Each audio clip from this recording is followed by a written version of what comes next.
our museum last month, our new museum. That's more than we had in a couple of years in previous years when we were very small.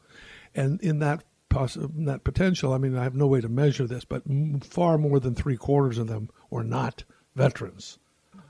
Many of them were the sons and daughters of veterans or the grandsons and daughters of veterans. Mm-hmm. But as the years go by, the percentage of the veterans gets smaller and smaller. So that's an important obligation, I think.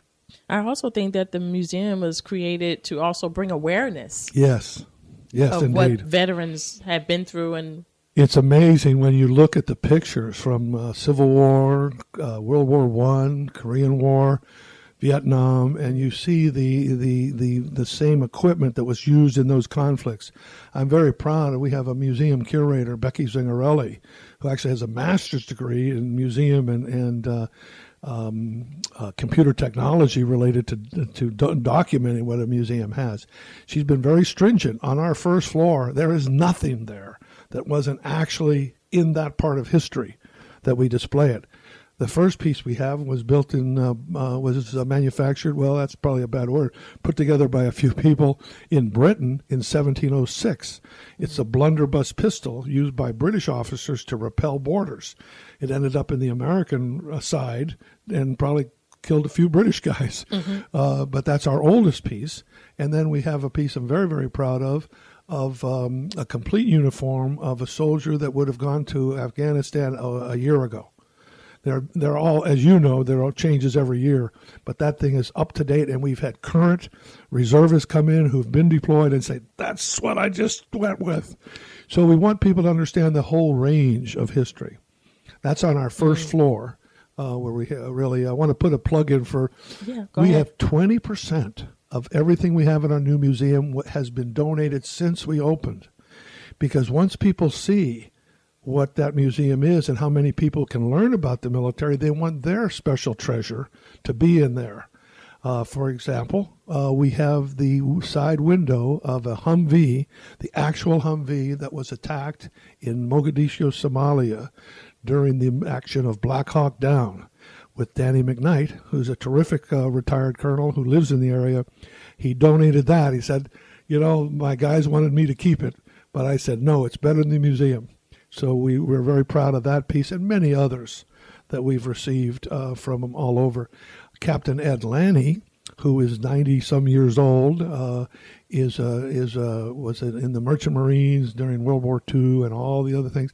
He ended up as captain of the Range Sentinel, which was one of the ships that would go out for the space shuttle. Mm-hmm. He gave us the steering wheel after they decommissioned that ship, and many other treasures. He'll be a featured speaker at our Memorial Day ceremony on May 29th from 9 until 10:30. Along with, we're going to keep modern too, along with Brigadier General Wayne Monteith, who's the commander of Patrick Air Force Base and the 45th Space Wing. So he'll be the keynote speaker. Ed Lanny will be there. We'll have a great ceremony. Now, you mentioned the memorial service on the 29th. Is that something that civilians have to purchase tickets for? Just not at all. This is totally free. That. The more people come, the better. Last year on Veterans Day, November 11th, when we had our grand opening of our museum and the new park, which we'll talk about later, we had 700 people there. It was a magnificent coming together. We bring extra chairs. We bring everything. We get food donated by local vendors. It just becomes a very special event for the community. And we're very pleased. I don't know if we'll hit 700 again because it was the grand opening, but we're shooting for that. I just got regrets from Wayne Ivey, a sheriff. He said, Don, I'd love to come out there. I'll send my 21-gun sheriff's rifle salute team. I'll send my security guys and a bunch of my guys. But I've been there three ceremonies in a row. I need to go elsewhere. So I said, thank you, Sheriff Ivey, because we have a tremendous connection with our law enforcement because they're after all, the military in our country. Yes, sir. And we have I'm very proud of a memorial we just put in, dedicated on 11 November to law enforcement, to first responders. There are 18 Brevard County sheriffs, police, firemen, emergency rescue people killed in the line of duty since 1952. Every one of their names are engraved at the Veterans Memorial Center in front of this beautiful new monument to law enforcement and first responders. Well, I also see it's not just a museum. You have library, you have a park. So tell us. It's got everything. We got something for everybody. We had a library that had 6,000 volumes in a room that you couldn't believe. You had to turn sideways to get through. But anyway, we decided to reduce the volume of the library, but the library was moved into what was the new museum, the old museum, 1,000 square feet. But we made the library a ring all around the edges of the bookshelves and comfortable seating for meetings, for study, for research. And we're just about finished in reinstalling about a 3,500 volume library. But more importantly, probably for today's generation, electronic center. So you can get on the internet, you can do research, you can watch DVDs. And one thing I'm very, very proud of, 2 years ago, we began a program, first we called Oral History. Now we melded with the Veterans History Project, which is an official U.S. government program sponsored by the Library of Congress and Red Cross. We now have 100 DVDs of an hour long or more interviews with World War II and Korean era and other veterans. 8 of those veterans who gave those interviews have since died. So they have a copy for their family, a copy for our museum, and a copy in the Library of Congress.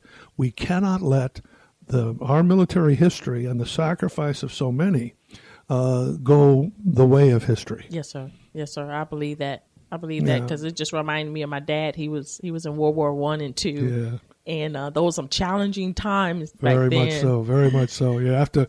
It's not named the greatest generation for nothing. I mean, yes, they sir. really did set us up nicely, didn't they? Yes, sir. Yes, sir. Ich kann Deutsch sprechen. I can speak German, but I'm glad I don't have to. So tell us, what was that? That was German. What did it mean? Well, I just was saying, you were talking about World War II. Okay. If your dad and others didn't go there, we're speaking German. Gotcha. There you go. That was a subtle one, Opal. You're so awesome. I slipped one by. My dad didn't tell me that. So tell us, what is one of the challenges that you face? Well, I'll tell you, one of the challenges that anytime you do major change, some people are worried about how's it going to turn out. But if you're willing to take risks and you know you have the support of in this case the state, they were the first ones in, $1.5 million. Then the county put $1 million in to build this new Veterans Memorial Park, which we'll talk about. And then the community, over 2 years, the community, whether they be organizations, individuals, or businesses, have contributed $300,000 to expand and improve the Veterans Center. The state money built the building, but we still had so many things to do inside the building. Mm-hmm. We had to repair the old building. It was getting to be a very disaster. It had been very badly damaged in 2004, 2005, those hurricanes. So we had a lot of work to do, and we just kept moving forward and forward. And once people saw the potential and got worried about all the construction and just said, hey, let's see what happened, all those problems have washed away. One of the issues now is how do we blend what we're doing to the needs that are really out there? I'm just beginning to reach out, for example, to wounded veterans to make sure they know that park is there, that museum is there. They can reconnect to their being a veteran and see the stuff that they saw and work with, particularly those with PTSD or suffering other negative repercussions from their service. We were able to work with and go on contract with Gerard's Boats. He has kayaks and paddle boards right there. He's been having pretty good success starting up, and he will give a discount to all veterans and free for any wounded veteran, so that they can go out on the water and really enjoy things. And I guess this is a good time to turn to the park, which is the newest thing that we have. This is an 82-acre park in wetlands and in beautiful areas that have been carved out by the county. And after the land passed from the state to the county, originally it was all slated for condos. So there would have been no Veterans Memorial Center had the economy allowed that guy to build everything all the way around there. This is luxury property right on Sykes Creek. Beautiful, beautiful venue there. And about 10, 12 years ago, they decided to put in some ponds there in that area to help flush out the lagoon, the big cleaning the lagoon Yes, effort. So that really helped us from that organization. We didn't really know it because it was just wetlands. Nobody was going out there at that point. Mm-hmm. But then the county had over the last 6 or 7 years, had begun to plan, if there was an opportunity, they would go ahead and build this park. Many people in the county know Jack Masson. He was the former director of Parks and Recreation for many, many years. He retired in January, and he had told me the year before, said, Don, I'm not going to retire until that park is finished. He kept his word. We gave him a beautiful picture signed by all of us of the park, and it is going to be a very, very special place. It's already neat now, but over the years, working with the Merritt Island Redevelopment Association, working with the county, Parks and Recreation, working with the people, it'll become a much, much more usable place for a lot of people. We are anticipating working with Myra to come up with a community center area in a park environment, very good for walking, jogging, and everything else too, but maybe a band shell where you can have services, musical outings and all kinds of things, ceremonies, and also increased jogging paths, walking paths, some beautiful bridges, some fountains. And then you have Merritt Island is one of these places that doesn't really have a downtown. We'd be happy as veterans to welcome the whole community there because we're very selfish because we see anybody that enjoys themselves in a park, they see this beautiful tower and this museum, they come and visit us. Yes, sir. Want to remind your listeners that everything we are talking about is totally free. We believe that donations will take us there and that we have established a store where we are making, a profit on that store, which returns into us. And I hope by next year, we'll be able to hire veterans who are going to college after their service locally, but need that extra bit of money, to get through. The GI Bill doesn't provide all the cost of living and everything, especially during vacations. Yes, sir.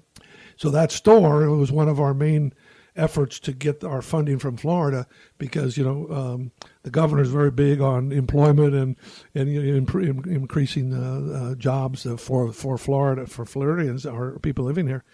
So we feel that the welcoming of the community as they get more and more familiar with what we have, and there's something for everyone kind of thing, it will be very, very important. We have always rented out a portion of our facilities for weddings and ceremonies and meetings. That's brought in some money over the years, and now that's even increasing because we fixed up everything. Right. One company just donated a beautiful tiki hut behind our building, right on the Sykes Creek. So you have a beautiful view. That becomes our wedding venue. We had the first one last week. The father of the bride's very happy. No sign of the bride or groom now, but the father of the bride came today, and he said that was a wonderful place. The only problem is in today's world, you don't throw rice, right? You can't do that. So they threw bird seed, but there was bird seed all over everywhere. But we said it's okay because it was a good wedding. That's wonderful. How can we as a community be a part of what you're doing? Well, first of all, I'm a firm believer. I can talk until I'm blue in the face, but the main thing is to come and visit. Most of the people who come the first time tell us, I don't have enough time to see everything, and they'll come back. So it's a very convenient location. If you think about it, 520, halfway through Merritt Island, right behind the Merritt Square Mall. If you like movies, the big Cineplex there, it's right behind all that. And you can come and see what it is and then get some of our brochures. We do have brochures everywhere, the different chambers of commerce, some of the hotels, everything else. We've got some nice brochures. By the way, you and I are looking at it. Your listeners can't see this. But this brochure was done by a veteran for nothing. This is about about $6,000 or $7,000 of this and all the others done of charges if we had it done professionally. Okay. He did it for nothing, and then he tied us on to a company that we were able to get $5,000 for $130. Wow! Because of veterans discounts. It is beautiful. It's a beautiful brochure. It is, and I want to say that he did a fantastic job. Yes, sir. As we had many people who've contributed to what we're trying to do, and they see the value in it, and now more and more things happen positively in that direction. So most of the people that is attending or being actively a part of the museum, are they all volunteers? We have only one paid position, sort of our operations manager. He doesn't make enough money, in my opinion, but he's retired both from the Marine Corps and the police department out in Nevada. So he's the right guy for the job, good security and everything. Bob Doyle does a great job. But he's the only one that's paid. The others are volunteers, except we do